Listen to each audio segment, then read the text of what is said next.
Assalamualaikum warahmatullahi wabarakatuh. Innal hamdalillah nahmaduhu wa nasta'inuhu wa nastahdihi wa nastaghfiruh wa natubu ilaihi wa natawakkalu alaihi wa na'udzu billahi min shururi anfusina wa sayyiati a'malina. May yahdihillahu fala mudilla lahu wa may yudlil fala hadiya lahu. Ashhadu an la ilaha illallah la syarika lahu. Lahul mulku wa lahul hamdu yuhyi wa yumiitu wa huwa ala kulli syai'in qadir. Wa la haula wa la quwwata illa billahil aliyyil 'azim. اللهم لا سهل إلا ما جعلته سهلا وأنت تجعل الصعب والحزن إذا شئت ربي سهلا. اللهم إنك عفو تحب العفو فاعف عنا وعن والدينا وعن مشايخنا وعن أساتذتنا وعن جميع المؤمنين والمؤمنات المسلمين والمسلمات الأحياء منهم والأموات إنك سميع قريب مجيب الدعوات ويا قاضي الحاجات. اللهم اهدنا لأحسن الأعمال وأحسن الأقوال فإنه لا يهدينا إليهما سواك. وقنا اللهم سيء الأعمال وسيء النوايا فإنه لا يقينا منهما سواك. رب اشرح لي صدري ويسر لي أمري واحلل عقدة من لساني يفقهوا قولي. سبحانك لا علم لنا إلا ما علمتنا إنك أنت العليم الحكيم. اللهم صل وسلم وبارك على سيدنا محمد وعلى آل سيدنا محمد كما صليت وسلمت وباركت على سيدنا إبراهيم وعلى آل سيدنا إبراهيم في العالمين إنك حميد مجيد. Saudara penerbit Ustaz Mahathir Syahrudin, sidang pendengar Radio IQ yang dirahmati dan dikasihi Allah sekalian. Alhamdulillah, bersyukur kita kepada Allah Subhanahu wa taala dengan limpah kurnianya dapat kita menyambung kembali segmen tafsir Al-Quran di IQ ini, dan kita masih lagi bincang tentang surah Asy-Syu'ara pada ayat yang ke-20 dan seterusnya. Saya bacakan semula ayat ini yang kita lihat kepada terjemahannya dan kita lihat kepada tafsiran apa yang tersirat di sebalik yang tersurat menurut pandangan para ulama mufassirin. A'udzubillahi minasyaitonir rajim. Qala fa'altuha idza wa ana minadh-dhallin. Fafaraltu minkum lamma khiftukum fawahaba li rabbi hukman wa ja'alani minal mursalin. Wa tilka ni'matun tamunnuha 'alayya an abadta bani Israil. Qala fir'aun wa ma rabbul 'alamin. Qala rabbus samawati wal ardi wa ma bainahuma in kuntum muqinin. قال لمن حوله ألا تستمعون قال ربكم ورب آبائكم الأولين قال إن رسولكم الذي أرسل إليكم لمجنون. Sadaqallahul Azim. Maksudnya, berkata Musa, aku telah melakukannya sedang aku pada waktu itu termasuk orang-orang yang khilaf. Lalu aku lari meninggalkan kamu ketika aku takut kepadamu. Kemudian Tuhanku memberikan kepadaku ilmu yang bermanfaat serta menjadikanku salah seorang daripada rasul-rasulnya.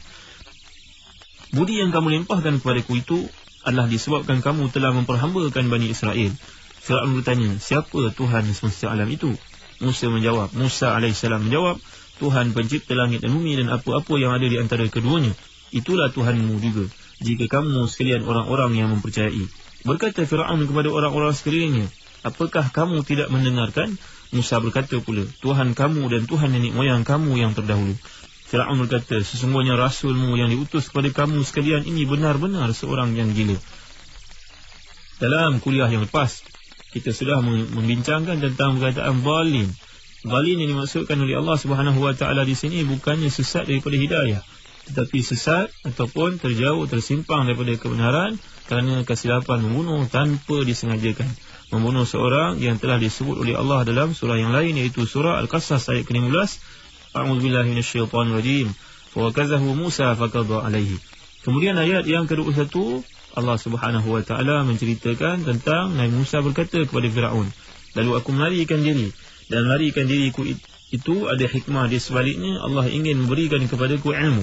Ilmu ni bukan dengan cara duduk termenung seorang diri, diberi oleh ilmu oleh Allah Subhanahu wa taala. Ini satu fahaman yang sangat menyeleweng. Untuk mentafsirkan perkataan laduni dan sebagainya, perlulah kita merujuk kepada pandangan ulama. Bukannya kita mengatakan seorang duduk termenung seorang diri, duduk bertapa, kemudian dikurniakan Allah ilmu itu dan ini. Lebih-lebih bahaya jika ilmu yang dibawa oleh seorang itu ilmu berkaitan dengan halal dan haram. Tiba-tiba tidak pernah pun belajar dari satu sumber yang proper, tiba-tiba mendakwa dikurniakan ilmu itu dan ini, mentafsir Al-Quran dan sebagainya. Saudara-saudari ini rahmati dan dikasihi Allah sekalian, dikatakan oleh Syekh Qutb, masukkan ilmu manfaat dalam ayat ke-21 ini. Nabi Musa telah pun pergi berguru dengan Nabi Shu'aib. Bila Allah SWT mentakdirkan dia melarikan diri ke Madian, melihat 2 orang gadis sedang memberi kambing-kambing mereka minum, tetapi menunggu giliran, belum ada kesempatan. Nabi Musa tolong angkatkan batu, beri mereka minum. Kemudian mereka balik beritahu pada ayah, ada seorang pemuda yang asing, dia menolong kami untuk memberi kambing-kambing kami minum. Dalam surah Al-Qasas, insyaAllah kita akan pelajari perkara ini. Akhirnya Nabi Syuaib pun merestui untuk dipanggil budak muda ini. Dan di sinilah berlakunya proses pengkayaan ilmu, penambahan ilmu, berguru. Kerana berguru yang dimaksudkan di situ, Nabi Musa jaga kambing-kambing Syuaib yang telah pun dilantik menjadi hamba Allah, menjadi utusan Allah, Syuaib alaihi salam.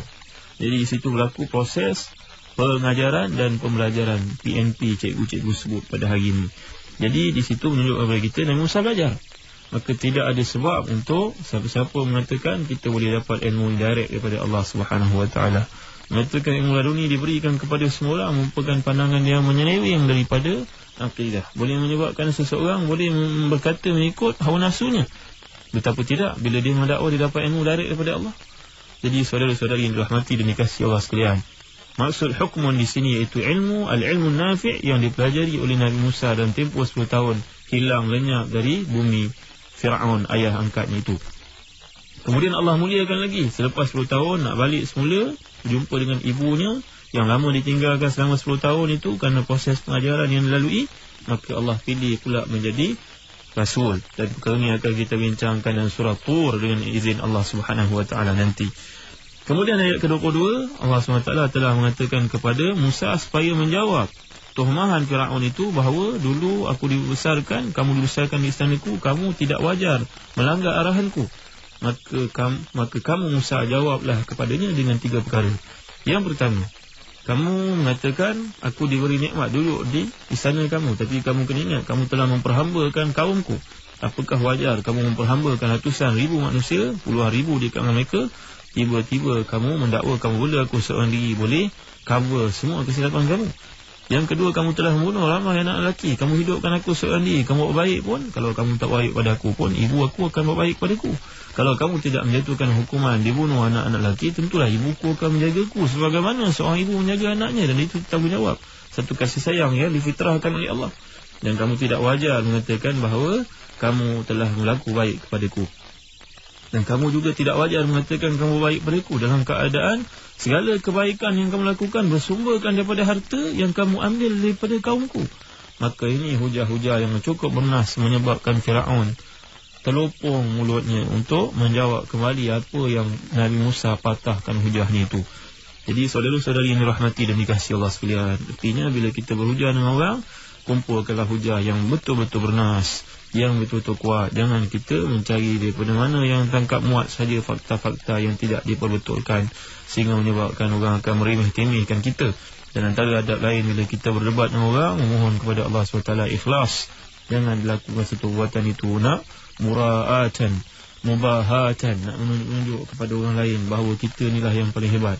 Saudara-saudari yang dirahmati dan dikasihi Allah sekalian, satu masa sebelum kita ada seorang imam yang terkemuka, namanya Abu Hanifah Nu'man, seorang ulama yang telah mengasaskan fahaman fiqah yang terkemuka. Dan banyak fahaman-fahaman itu pada hari ini masih lagi dipakai dalam bab muamalat sebagai contohnya.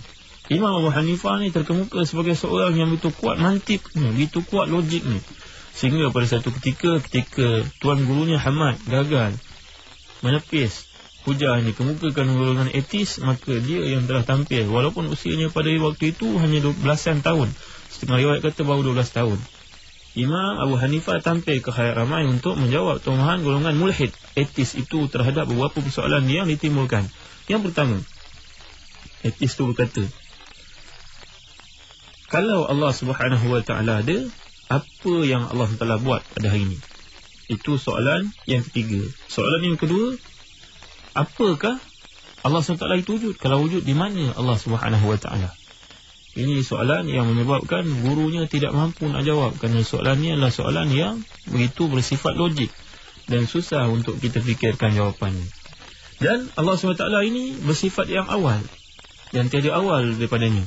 Dan Allah SWT ini bersifat terakhir dan tiada yang lebih akhir daripadanya. Macam mana nak jawab? Maka Imam Abu Hanifah dikurniakan oleh Allah Subhanahu Wa Taala satu zakat, satu kekuatan menggunakan akal yang begitu hebat. Akhirnya dia menjawab begini, tengok pada jari saya yang 5. Ini jari ibu jari saya. Ada yang lebih awal daripadanya? Tidak ada. Ini jari kelingking saya. Fitrah yang asas, manusia ada 5 jari. Ini fitrah yang asas. Lain daripada itu merupakan special case. Peristiwa-peristiwa yang nadir yang jarang berlaku. Ini jari kelingking yang paling kecil. Anak jari. Ada tak yang lebih terakhir daripadanya? Tidak ada. Maka begitulah perumpamaan yang kamu kena faham tentang Allah itu yang terawal dan terakhir. Paling awal tidak ada lebih awal daripadanya, dan paling akhir tidak ada lebih akhir daripadanya. Dibandingkan dengan jari di tangan, siapa yang boleh terfikir begitu gaya? Yang kedua, Allah SWT tidak ada. Kalau Allah ada, di mana Allah SWT? Maka Imam Hanifah menjawab kepadanya, kamu tidak ada akal, kamu tidak ada otak. Kalau kita sebut dalam bahasa yang kasar sedikit, hamba Allah ni hamba Allah juga, walaupun kafir hamba Allah juga. Dia jawab, kenapa kamu kata saya tidak ada otak? Kalau kamu ada otak, tentu nampak otak kamu. Sama mana otak kamu duduk ni? Dia pun akur pada jawapan yang diberikan oleh Imam Hanifah, seorang yang dikurniakan Allah kekuatan dari sudut hujah. Yang ketiga, kalau Allah SWT ada, apa yang Allah buat pada hari ini? Kita sedang duduk berceramah contohnya, sedang duduk berbincang tafsir Quran. Ada orang sedang tidur, ada orang sedang buat apa-apa saja benda, sedang breakfast. Ada orang sedang berlari, ada seorang sedang beriadah. Jadi Allah buat apa pada waktu ini? Dia cuba fikirkan dan menggunakan logik akal dia. Maka Imam Abu Hanifah, budak yang masih muda ini, berkata beginilah, soalan ini memerlukan daripada saya untuk naik tinggi, dan kamu yang duduk di atas sana turun bawah. Biasanya atas saya laungkan jawapannya, kerana orang pun nak dengar jawapan. Kalau tidak, suara saya ini terbatas. Maka hamba Allah ni pun turun. Dia turun daripada pentas yang dia berada di atasnya. Imam Abu Hanifah berada di bawah. Naik Imam Abu Hanifah ke atas. Kamu turun dulu, nanti saya nak jelaskan. Semua orang dengar. Sekonyong-konyongnya bila dia sampai saja di atas pentas, dia pun mengatakan, Allah SWT telah melakukan perkara ini. Inilah kerja Allah. Allah meninggikan saya di tempat yang tinggi ini kerana saya mulia. Saya hamba kepadanya. Saya akur taat kepada perintahnya. Saya kasih kepada Allah. Dia ni hamba Allah yang ingkar kepada Allah, dan Allah hina dia pada hari ini. Allah turunkan dia daripada tempat yang tinggi, saya duduk di tempat ini. Inilah kerja Allah SWT. Tersentak hamba Allah ini. Barulah disedar begitu kuat minda mantik yang dikurniakan oleh Allah, kekuatan hujah kepada seorang budak yang masih muda ini, Imam Abu Hanifah, yang seterusnya telah mengasaskan satu fahaman fiqah yang terkemuka, yang mendapat sambutan di timur dan barat, merupakan pencetus kepada beberapa ajaran, bersumberkan kepada Quran, kepada hadis untuk didigestkan, dicernakan untuk kefahaman umat sejagat. Bagaimana pengamalannya, aplikasinya, Masya Allah, begitu hebat sekali minda yang dikurniakan oleh Allah SWT kepada manusia namanya Abu Hanifah ini. Maka para pendengar dalam hati yang dikasihi Allah sekalian, kita berpeluang untuk membentuk generasi umat Islam yang cerdas mindahnya, yang bijak mindahnya. Semuanya sebenarnya bergantung kepada kita. Kita mampu untuk melahirkan anak-anak yang cemerlang, yang berani dalam perkara-perkara yang benar. Selain daripada doa yang telah kita pelajari bersama-sama dalam riwayat Bukhari sebelum ini dan Muslim, Allahumma inni a'udzubika minal hammi wal hazan wal ajzi wal kasal wal bukhli wal jubni wal dhal'i ad-daini wa ghalabati rijal. Maksudnya apa? Ya Allah, ya Tuhanku, kupohon kepadamu keselamatan daripada susah dan juga sedih, minal hammi wal hazan wal ajzi wal kasal, lemah dan juga malas, wal jubni wal bukhli, dan pengecut, dan juga selamatkan aku ataupun selamatkan kami daripada sifat kedekut yang keterlaluan. Wa min ghalabatid daini wa min dhal'id daini wa ghalabatir rijal. Jauhkan aku, selamatkan aku daripada hutang yang banyak yang menghempak aku, membebankan aku, dan juga selamatkan aku daripada ditekan oleh orang lain. Doa ini begitu manfaat untuk melahirkan generasi umat Islam yang cemerlang, dan latihan juga perlu. Jauhkanlah generasi umat Islam pada hari ini daripada cerita-cerita khurafat, cerita-cerita yang melalaikan, cerita-cerita yang menyebabkan seorang anak itu takut tanpa sebab. Kita pada hari ini umat Islam begitu berpeluang untuk mendalami Al-Quran dan Hadis dalam zaman teknologi globalisasi yang berlaku pada hari ini, tapi malangnya dikembalikan pula kepada cerita-cerita yang khurafat, yang menyebabkan manusia jauh daripada Allah SWT, yang menyebabkan manusia percaya kepada ada sumber kuasa asing. Alangkah bertanggungjawabnya orang-orang Islam yang bijak untuk melahirkan filem-filem yang mengajak manusia kepada beriman kepada Allah, daripada mengajak mereka memesong, menyebabkan mereka sesat berfikir tentang perkara-perkara yang jauh daripada realiti. Alangkah berdosanya bila kita membawa manusia kepada jauh daripada Allah Subhanahu Wa Taala, menjauhkan manusia daripada hidayah Allah, menyebabkan manusia pada akhirnya lalai dalam perkara-perkara yang tidak berlaku, yang tidak berpijak di bumi nyata. Di saat dunia pada akhirnya berkembang menuju ke bulan, mencipta berbagai teknologi pencapaian yang canggih, tetapi umat Islam pada hari ini kembali ke zaman cerita-cerita lama yang tidak memberi sebarang input baru, mutiara baru kepada pencernaan minda yang cemerlang. Saudara-saudari ini rahmati dan dikasihi Allah sekalian, satu muhasabah untuk kita semua. Beraninya Nabi Musa ini. Kenapa beraninya Nabi Musa untuk berdepan dengan Firaun, maharaja yang paling berkuasa pada waktu itu? Kerana hubungan yang langsung dengan Allah Subhanahu Wa Taala. Hubungan langsung ini mampu kita wujudkan dengan sebab kita committed, istiqamah dalam perkara-perkara ketaatan dan doa yang tidak panjatkan kepada Allah Subhanahu Wa Taala, mohon kepada kita kekuatan. InsyaAllah dalam pertemuan yang akan datang kita akan bincangkan bagaimana kekuatan ini menyebabkan Nabi Musa manipulate semua soalan yang dikemukakan oleh Firaun, dijawab dalam bentuk gaya bahasa yang begitu tinggi, menyebabkan termenung Firaun, menyebabkan semua yang hadir terpukau dengan keberanian yang ada, dan akhirnya menyebabkan berlakunya pertarungan hidup mati di antara Nabi Musa dengan ahli-ahli sihir, membuktikan kebenaran Allah, dan akhirnya ahli sihir semuanya pasrah sujud beriman kepada Allah, walaupun terpaksa mengakhiri hidup digantung, disalib, dianiaya, dicampakkan dalam kuali yang panas airnya, tetapi tetap mereka beriman kepada Allah SWT. Natijah daripada keimanan, kekuatan yang ada pada Musa untuk menyeru, membisikkan dalam hati saudara mereka keimanan kepada Allah yang tidak boleh bahagi. Dan inilah yang hilang daripada umat Islam pada hari ini. Mudah-mudahan kita dapat kembali ke zaman kegemilangan ini semula. Wassallallahu ala sayyidina Muhammad wa ala alihi wa sahbihi wa baraka wasallam. Wassalamualaikum warahmatullahi wabarakatuh.